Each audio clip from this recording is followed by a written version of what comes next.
Hello people, in this lecture we're gonna adjust this index login. Why we need to adjust this? If the user supply the wrong email or the wrong password, we should not authenticate the user because it will be null. But we cannot do this with the approach that we've taken because we are using partial views and we cannot return a view or a partial view from this action. That means we should use a common pattern when working with ASP.NET. This pattern is using AJAX to reach this endpoint, to reach this action, and then after we do the operations, we can return if it is a success and the message, and if it is an error and the message of the error. Let's implement it. First, let's add a try block here and put everything here. Let's catch any errors after the try block. And here, we will not return a view, we will return a JSON. If it is a JSON, we have an error. So let's return a new JSON here, saying the success is false. We weren't able to log in, and the message can be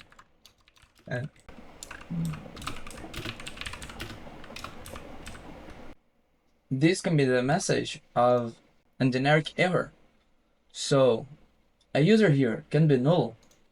Let's change it and say if user is null, we will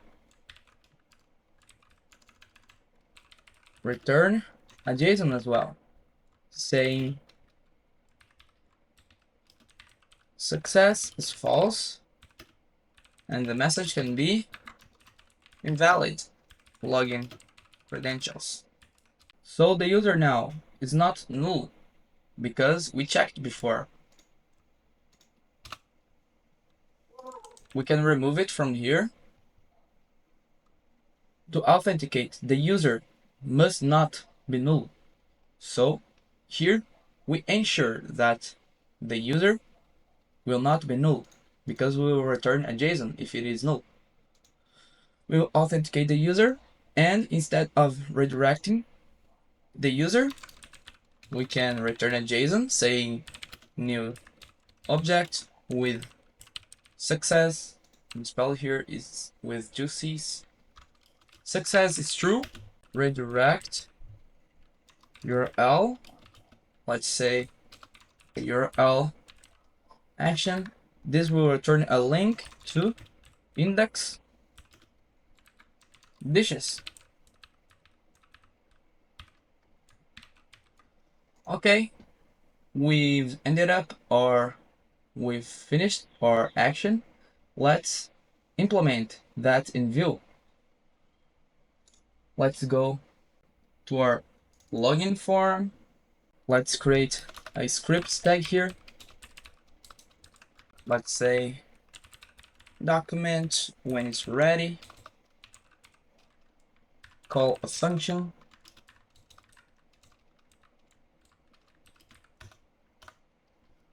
Let's say the ID of this form is login form.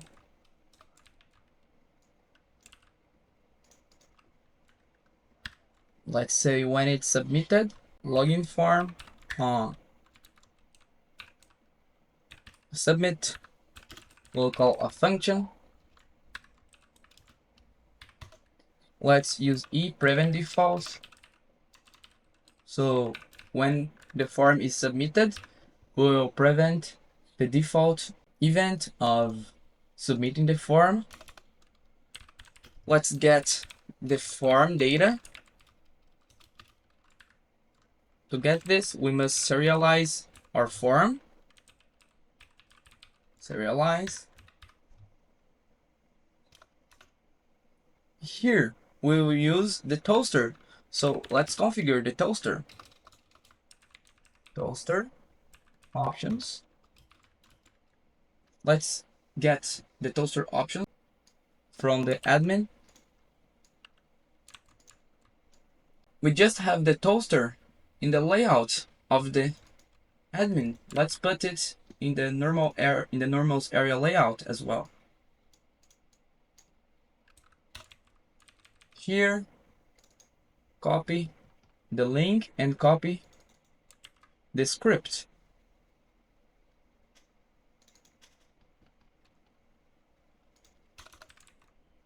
Place it right here after the jQuery script. Go to our login form again. Now we'll call our action using the AJAX method. Let's say the URL is gonna be this form attribute action. So we're gonna get this form attribute action. It will be /login/index. The method will be post. The data will be form data. And if it is a success, if it returns a success, we're gonna call this function. Here we'll have the response as parameter, and we can check if the response success. If the response is a success response, we'll call the toaster saying success login successful redirecting,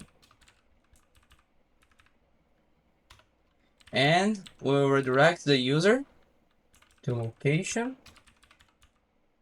href the response, and we'll get the redirect URL.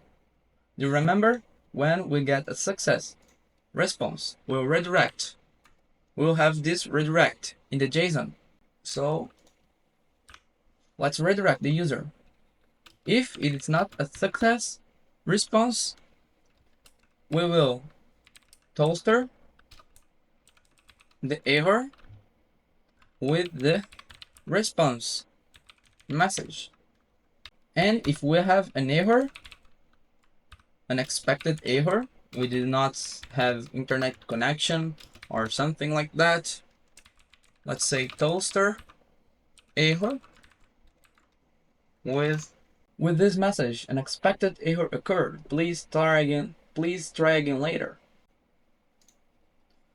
Let's place a timeout here when the user is successful. Set timeout and call this function here. I will call this function after 1 second, and I will redirect the user after 1 second. But we cannot use this script tag here because we will have to place it inside our section scripts. But we cannot place it inside our section scripts because the section scripts will be placed in the layout, and this is not what we want. So let's copy this script here. Let's actually cut it. Go here to our www root, go to JS. Let's add new item. Let's say login JS. And let's place it. Okay. Go to the index and let's call the script. Let's call the script of login. Let's say the source will be JS login JS. Let's see if everything is working. Place a breakpoint here and let's see. Let's order now. Let's place a fake email here that doesn't exist. Let's log in. And here we've reached our endpoint with our AJAX. The user will be null. And here we have invalid login credentials. If I take out this and stay submitting, I will get this invalid login credentials. If I try to log in with the account that I've created, login successful, redirecting, and you see, I'm now logged in as the user that I've created in the last lecture. And that's it for this lecture. See you again.